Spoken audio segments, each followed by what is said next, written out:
नमस्कार दर्शकों, न्यूज अड्डा में आप सभी का स्वागत है। मैं हूं आपके साथ शकील सिद्दीकी। दर्शकों, जिस तरह से केंद्र सरकार लगातार एक के बाद एक बिल लाती जा रही है, वक्फ बोर्ड के बिल की बात हो या अब धर्मांतरण को लेकर एक बिल लाए जाने की जो कवायद की जा रही है, उसमें जो संशोधन किए जाने की बात की जा रही है, उसे लेकर काफी विरोध भी देखने को मिल रहा है। हमारे साथ इस वक्त मौजूद है सलाउद्दीन शिबू, जो एडवोकेट है, अधिवक्ता है। आज इस प्रेस वार्ता में इस मुद्दे पर अपनी बात रखी गई। हम सीधा रुख करते हैं शिबू भाई, आप ये हमें बताइए कि जो बिल, संशोधित बिल लाया जा रहा है धर्मांतरण को लेकर, उस बिल में क्या है और उसका विरोध क्यों है? देखिए, हिंदुस्तान का जो कानून है उसकी आत्मा ये कहती है कि 10 गुनाहगार छूट जाएं, लेकिन किसी भी एक बेगुनाह को कैद नहीं होनी चाहिए। ये जो कानून 2021 में लाया गया था, उत्तर प्रदेश धर्मांतरण विरोधी कानून, इस कानून की समीक्षा नहीं हुई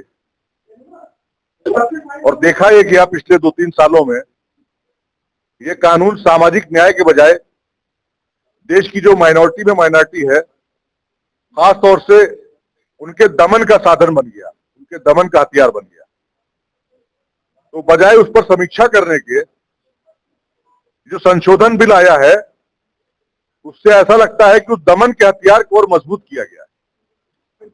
एक सवाल हमारा और भी है, जिस तरह से अभी ये बिल आया है, उसके पहले भी वक्फ बोर्ड के को बिल भी लाया जा रहा है संशोधन के लिए, हालांकि उसे अभी पार्लियामेंट्री कमेटी को भेजा गया है। अब जो ये इस तरह का जो बिल लाया जा रहा है, क्या लगता है कि समाज में एक विशेष वर्ग और संप्रदाय पर जो है अटैक किया जा रहा है?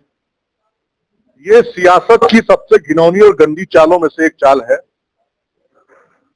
कि फूट डालो, राज करो। जो लोग कभी अंग्रेजों की दलाली का काम करते थे, आज इत्तेफाक से उसी विचारधारा के कुछ लोग सत्ता में बैठे हुए हैं और उसी फंडे को लेकर चल रहे हैं कि समाज में फूट डालो, धर्म के नाम पे, जात के नाम पे लोगों को लड़ाओ, वैमनस पैदा करो, सत्ता हासिल करो, राज करो। आखिरी सवाल है हमारा, क्योंकि केंद्र में एनडीए सरकार है, अब जो पावर हुआ करती थी मोदी सरकार के पास में, वो संख्या बल नहीं है। तो क्या लगता है, इस तरह के बिल लाकर वो पूरे देश में 80-20 की जो राजनीति हो रही है, जो सियासत हो रही है, उसके लिए एक प्ले कार्ड है? 100% ये प्ले कार्ड है, लेकिन मुझे लगता है कि एनडीए में जो बाकी दल हैं, मैं गारंटी के साथ कह सकता हूं कि एनडीए में बीजेपी को छोड़कर, और कुछ हद तक बीजेपी, बाकी दलों को हर जगह माइनॉरिटी ने वोट किया है, माइनॉरिटी ने उनको सपोर्ट किया है। तो उनकी जिम्मेदारी बनती है कि अगर वो अपने दल को भी जिंदा रखना चाहते हैं, अपनी सियासत को जिंदा रखना चाहते हैं, तो इस तरह की सियासत का, इस तरह के बिलों का, इस तरह के कानून का विरोध करें, वरना उनकी सियासत भी खत्म हो जाएगी और देश बट जाएगा। देश को बटने से बचाना है। हम हिंदुस्तान के नागरिक हैं, देश के नागरिक हैं, हमें हिंदुस्तान से मोहब्बत है, हमें प्यार है, हम यहीं पैदा हुए और यहीं की मिट्टी में दफन होंगे। तो हर वो कानून जो देश के लोगों को, समाज के लोगों को बांटने का काम करता है, सामाजिक न्याय के विरुद्ध काम करता है, उसका विरोध करने की जिम्मेदारी हम सब की है और इसी जिम्मेदारी के तहत आज हम यहाँ बैठे।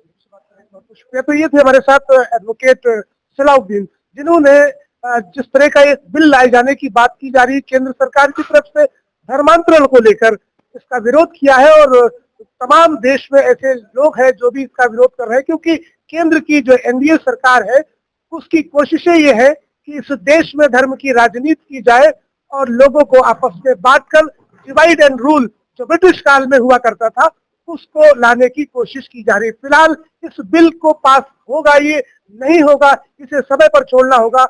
न्यूज अड्डा की तमाम खबरों को देखने के लिए बने रहे हमारे साथ।